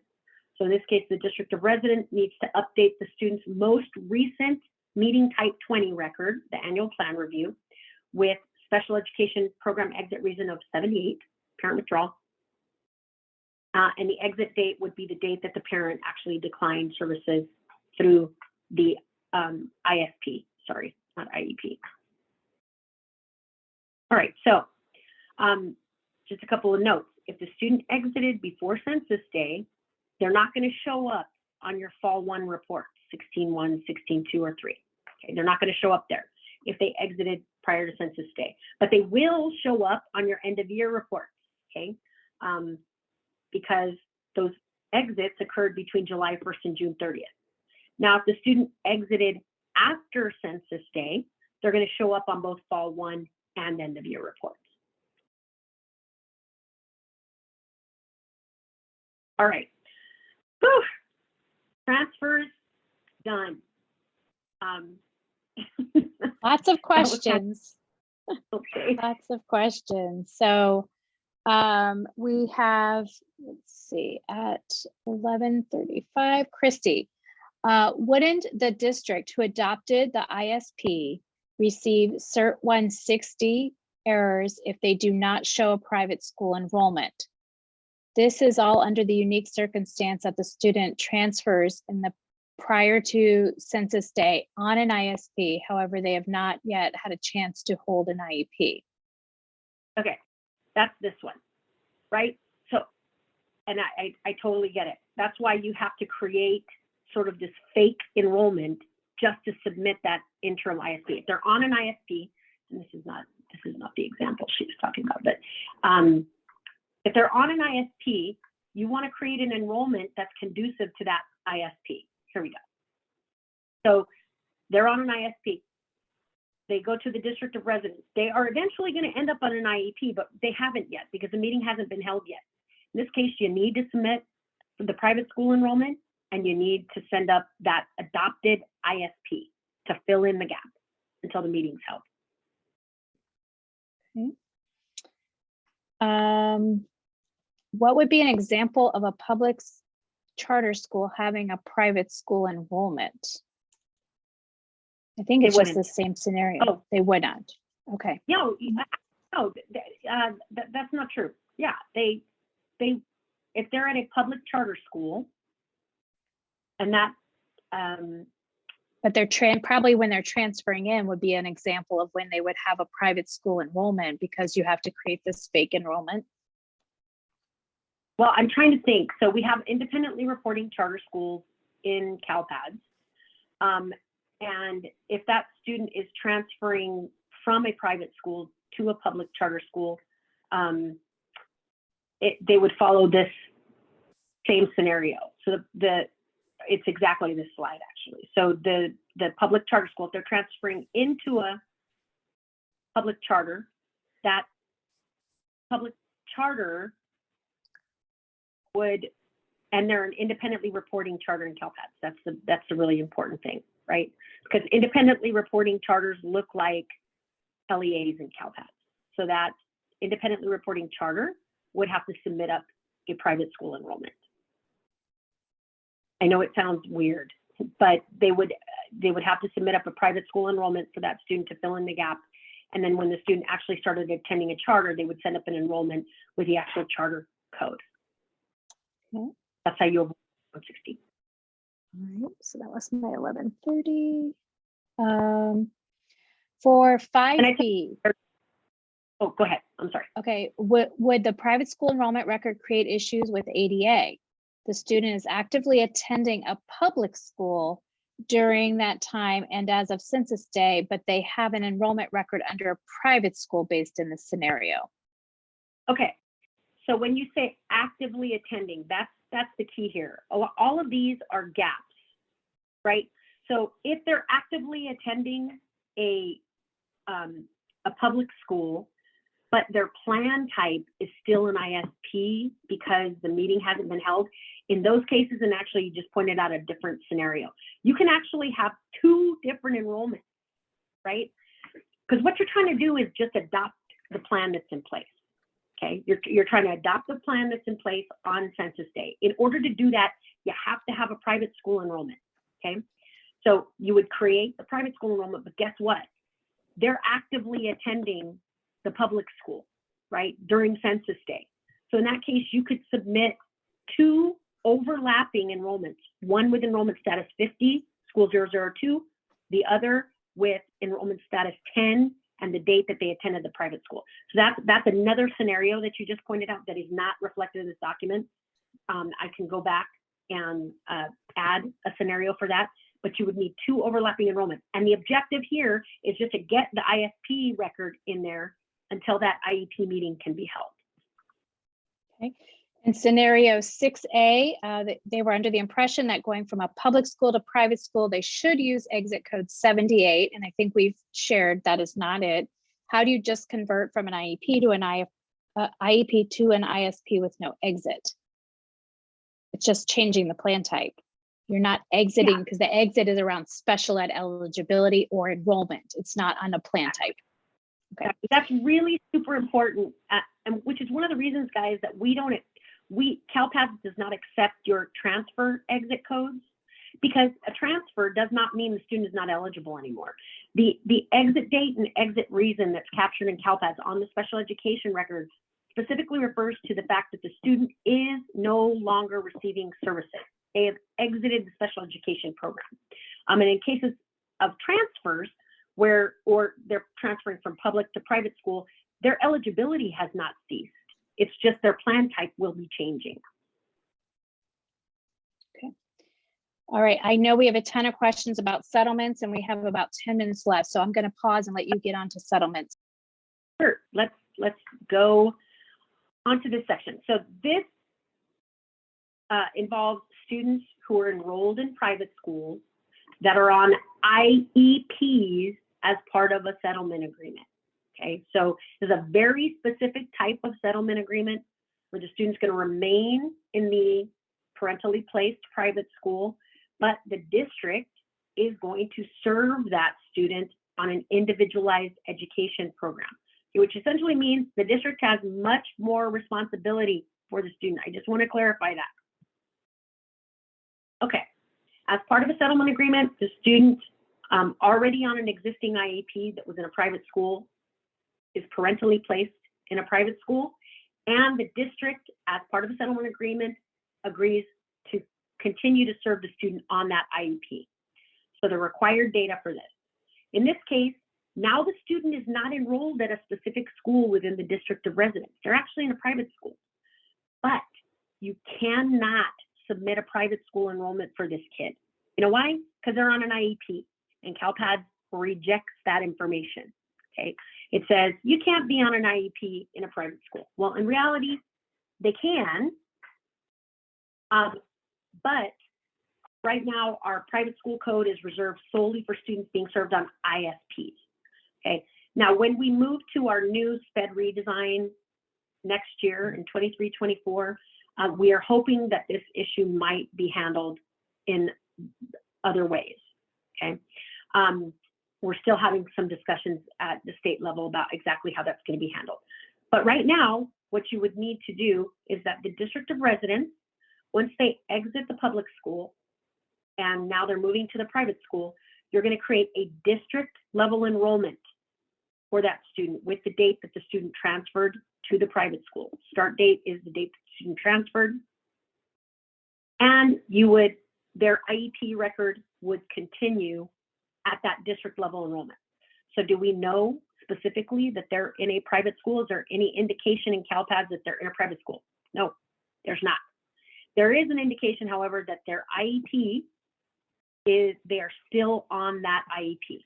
Okay, now, really important about these students attending private schools, first settlement agreements are on IEPs.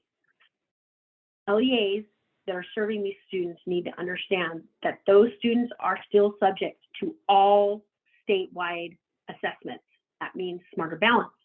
That means initial LPAC testing. That means summative LPAC testing if they're English learners, right? You are also required to submit all required data for those students that have primary enrollments and are on IEPs. Okay, they don't look any different than students that are enrolled in regular public schools on IEPs. They don't look any different, right? So you will be required to submit all data. Now, the student absence summary, for example, our attendance data collection, you will have the ability to exempt those students from that attendance reporting because you don't take attendance for them, right? But there are some other sets of data that you probably will have to submit for these students, okay? All data required for free and reduced price meal eligibility, migrant eligibility, homeless eligibility. There's a whole bunch of data that you have to submit about these students that are on IEPs, okay? Because CALPADS cannot tell the difference between that student and a student that's attending a regular public school. Okay, then the other thing, also really important, all of the data that you submit to CALPADS for these students in private schools on IEPs will show up in their applicable dashboard indicators. So if you submit suspension data for this kid, it's going to show up on the dashboard. You're responsible, that student does get counted in your grad cohort if they're 12th grade, okay? Those are the things that you need to understand about serving a student on an IEP in a private school. All right, common errors. These are the input validation errors that you're going to receive. When I say input validation errors, for those of you submitting data through SACE or CYRUS or Faucet Web IEP, when the file goes up to CALPADS, now you get input validation errors that say, hey, there's something wrong with your record, whole file failed. Okay, there's two validation errors that are specific to private schools. They both happen on the enrollment record, so very likely your CALPADS administrators are getting these errors, okay, because it's related to the enrollment. Okay, so FENR 472 is you have an invalid enrollment status for a private school code. So in this case, their enrollment record says they're enrolled in a private school, 000002, but the enrollment status is primary, secondary, or short-term, okay? What did we say? The rule is if you've got school 002, the enrollment status has to be 50, non-ADA, has to, okay? CALPADS enforces that. Otherwise, your whole file is gonna fail. So the way you avoid this is by ensuring making sure in the student information system, when your CALPADS administrator creates those enrollments, that any student enrolled in school 002 has an enrollment status of 50. Next one is SENR 556. Your CALPADS administrators are, again, they're the ones that are going to get this error. And this happens when you submit an enrollment with status 50, but the school is not 002, and that student is in grade level kindergarten through 12th grade. Okay, so they're enrolled at a regular public school, kindergarten through 12th grade, and you're using enrollment status 50. That one, the enrollment status 50 and school 002 are reserved for kindergarten through 12th grade. So you need to make sure, again, if you're using enrollment status 50, students in K-12, you need to put them in a private school, 002. So again, before the file is submitted, make sure that you are, your CALPADS administrator, that those three things align: their grade level, their enrollment status, as well as the school that they're enrolled in. Okay, now moving on to certification errors. Cert errors are what you receive that will prevent you from certifying. These two certification errors, Cert 145 and Cert 160, will prevent you from certifying. So Cert 145 is when there is a private school enrollment, but there's no associated SPED record. Okay, so you created this private school enrollment, and most times it's because the kid has gone to the private school, but you haven't held the ISP meeting yet. Okay, so don't send up that ISP meeting or the enrollment until the meeting is held, right? So ensure that you've got that enrollment and it aligns with the date that the meeting is held. If it's during certification time and there's no ISP record associated with it, or there's no pending record telling us that that initial evaluation is pending, you're going to get Cert 145. Okay, this year you guys were getting them for enrollments that you created in the 22-23 year. We're hoping that will not happen, right? You should not have those errors for fall one because it's not really the same. We don't have two academic years crossing. Cert 160 was referenced just a little while ago. This is when you're missing the enrollment, but you have an ISP record in there already. Okay, so this typically happens, folks, when your CALPADS administrator is making changes to the enrollment record. So let's say you have a private school enrollment, you submit up the ISP record, and then some enrollment changes made, and that CALPADS administrator deletes the private school enrollment. Okay, so now that SPED record, that ISP record is orphaned. It doesn't have an associated enrollment. So you're going to get Cert 160 if there's no associated enrollment. So you need to make sure that you have an enrollment update submitted with that enrollment status 50, school 0002, and the enrollment start date on or before the meeting date of that ISP. Okay, so just some resources. The IDEA guidance that I referred to in the very first section the two links are here. And then we've got CALPADS flashes 161, 167, and 193, which have specific information pertaining to private schools. Data reporting scenarios document, specifically scenarios 14 and 15. This has to do with who's responsible for reporting data for students in private schools. And then we've got the frequently asked questions page. There are a couple of FAQs there specifically related to private schools. Okay, so with that, I know it's 12 o'clock, so I want to respect everybody's time. If you have to leave, please feel free to leave at this time. But I'm happy to stay here for about 15 minutes to answer questions if folks would like to stay on. I think that would be great, Brandy. And we do have some specifically around settlement agreements. So I'll start with those, and then any ones that we miss, you and I and Joseph and Chris can collaborate and get a document out with the questions and answers, because I know there were many of you that didn't get your questions answered. So we are definitely saving them. So we did have some settlement agreement questions at 11:53. What if What if it is an initial private school and never attended a public school? Initially, we enrolled them in school 00002, but they get an IEP as part of the settlement. What do we do in regards to their enrollment? That's a great question, and it's an easy answer. So in this case, well, it's actually not an easy answer. So the process for updating enrollments has changed in CALPADS. And I believe that because that's their initial enrollment, you can't actually delete it, right? And because you're changing the school of attendance and the enrollment status, those are very likely part of the primary key of that record. And so you're not going to be able to just submit an update. You can't update the record. So very likely what you will have to do is you need to create a subsequent enrollment, right? So create an enrollment with a start date after the exit date that you put on this school 002, okay? So let's start subsequent enrollment, or actually you could create a concurrent enrollment because there are two different types of enrollments. So this is the scenario that I told you wasn't accounted for in the slides that you guys kind of brought to my attention.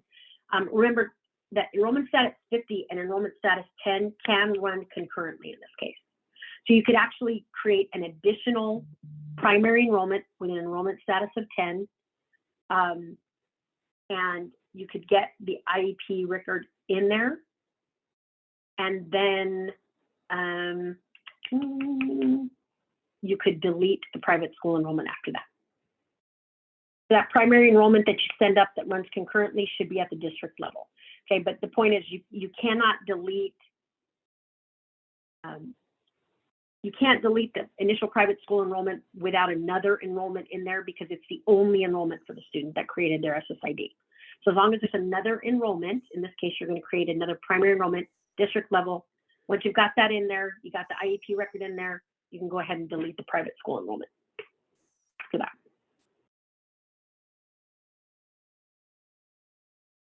You're on mute, Heather. Darn. Thank you. What about students who attend a private school and just get reimbursed under the settlement agreement and receive no services and they decline an ISP? We don't report those, correct? That's the question 1154. Yeah, if they're not being served, no, you are not required to report those students. We don't have any specific data collection pertaining to settlement agreements, right? And we know that settlement agreements have a huge spectrum, right? There's lots of different types of settlement agreements. The only time that we're requiring collection of information on students on settlement agreements is when they're actually still being served on either an IEP or an ISP.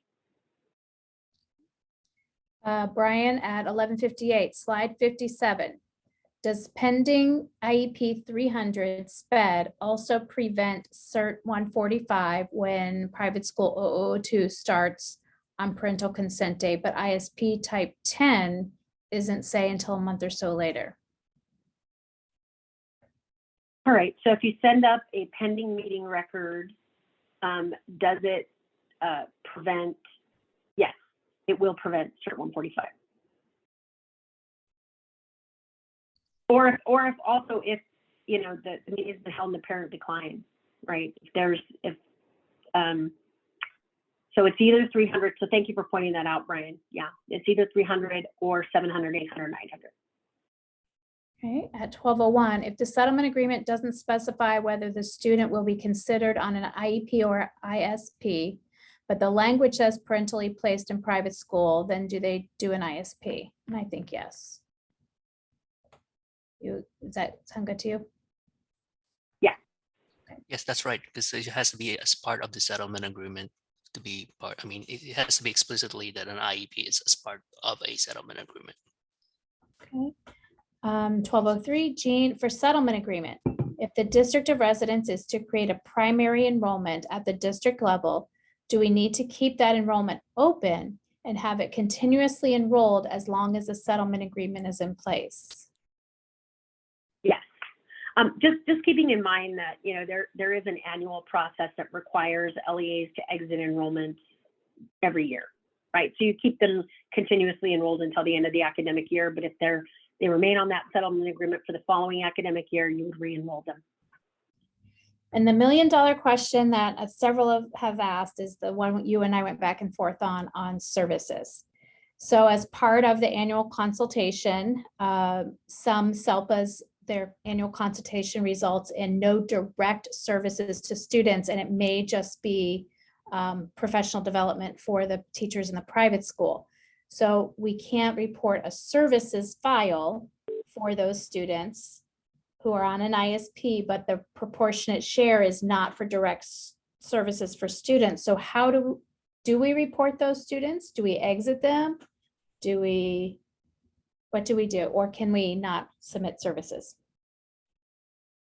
So right now you can't not submit services. I can tell you that. So CALPADS, anytime you have an active individualized service plan, you will have to submit services. And I believe the minimum service right now for an ISP is consultation. And so Joe, I don't know if Joe or Chris, if you guys have anything else to chime in on that, but minimally you would have to submit consultation, or I think there is an other services code as well. I'm just looking at it. So there is no CALPADS service code called consultation. And so that would that's equate to other. Maybe we could do it under other, but I think Yeah, other would actually make more appropriate sense here, Heather. Okay. So, and then we'll have to include that in our annual service plans as SELPAs, that's what our other includes. So, okay, but that I think is going to be good information. We may even want to consider doing a flash on that one, Brandy. Okay. Okay. And we can certainly, like I said, we're doing this SPED redesign next year. And if we have to modify existing service codes so that they conform to ISP scenarios, you know, we can certainly take that into consideration. And I know we've talked about it a little bit before, Heather, but maybe we can talk about it a little more in depth. Sounds good. Okay, we've got a couple more settlement agreement questions. Let's see. 1204, that was the services question. 1204, additionally, if the settlement agreement says that they're considered parentally placed private school student and the district will conduct assessments for eligibility review, then would they be on an ISP until the assessment is complete?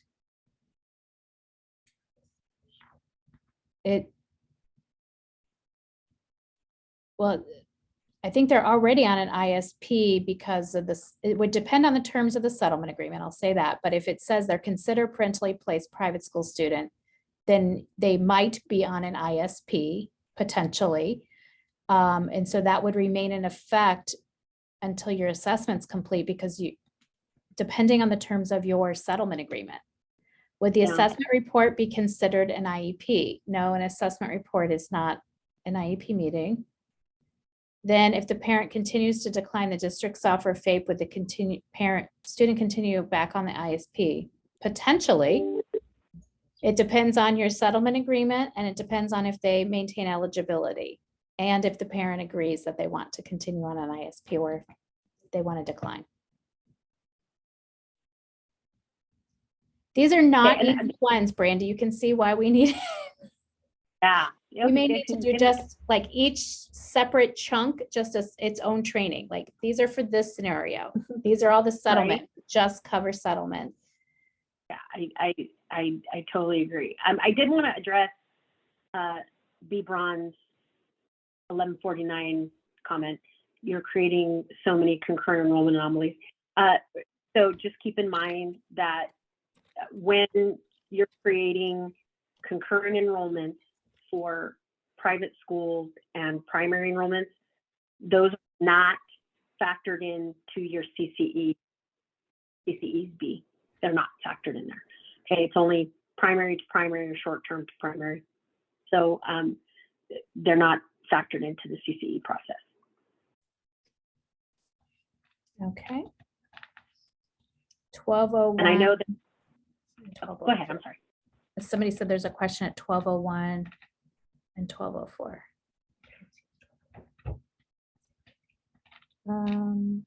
Sorry, anonymous attendee. Oh, yeah, it says it was answered. Yeah.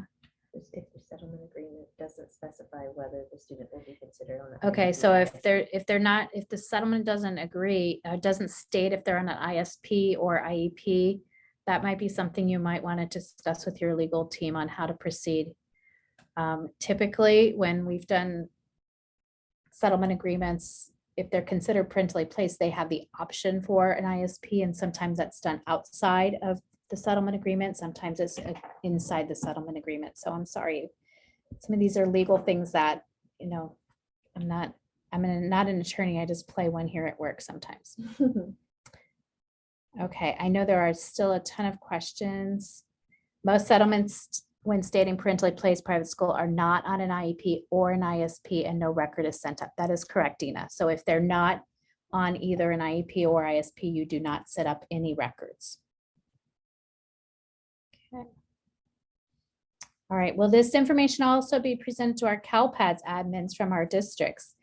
We are recording. As you can see, Brandy and I are still negotiating, potentially maybe breaking this down into smaller chunks, and working on those things. So 1048. Why don't we make this one our last question, Brandy? Okay. There was a question at 1048.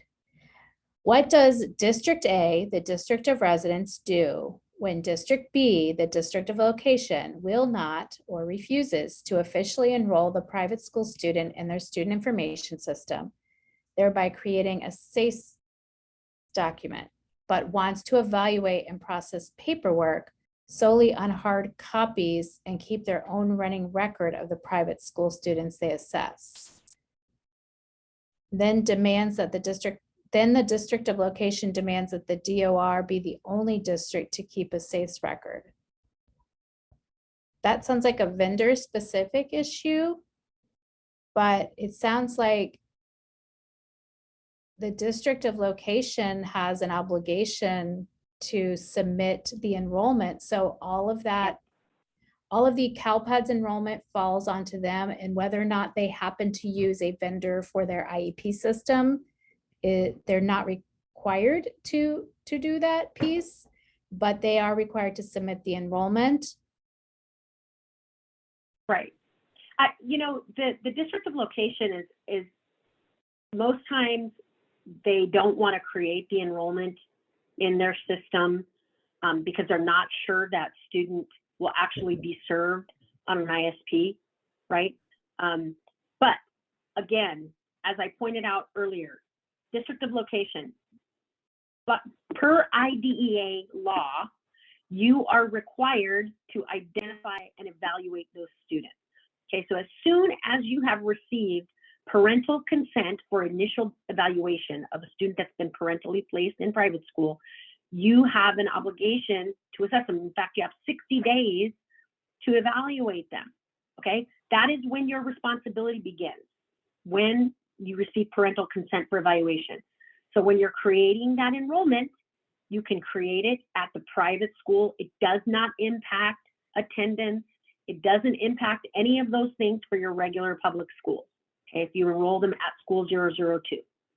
So there should be no reason that the district of location, once parental consent for evaluation has been received, there should be no reason that they don't want to create that enrollment. And if they do, Edie, please have them send me an email.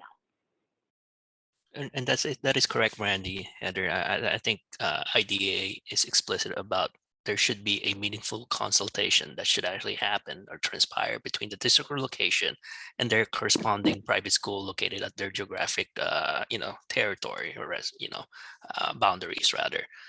Meaningful consultation is really required, and that is explicitly stipulated under the 34 CFR regulations under 300.131. So, I think that is something that there's a big meaningful consultation process that needs to be to happen explicitly, that the district or location has to undergo a set of activities that would actually require them to consult amongst their private school located on their geographic boundaries.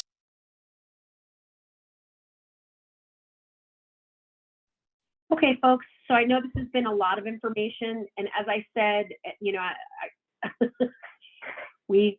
I put this presentation together while we were going through the end of year submissions, and so there are lots of things that I need to correct.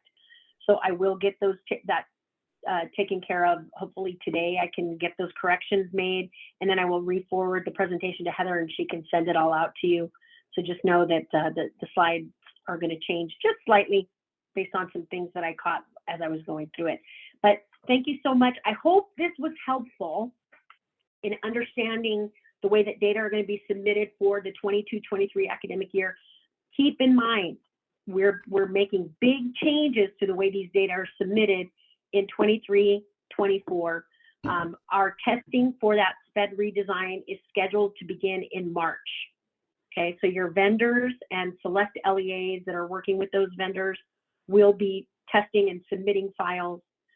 Your vendors are on track to have these new file types created by March so they can start testing, so that by July, when we do the rollover, they can submit up these new file types. So also, I wanted to say before I left, and this is really important, those of you that will be attending the SACE conference in San Diego in the middle of October, I got some really good news. So not only, yeah, we're doing a CALPADS session there. It'll be the same session done twice back to back.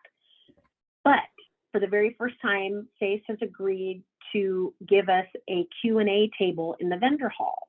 And so we're going to be having not only Joe and Chris, but also some CSIS staff that will be at this table in the vendor hall.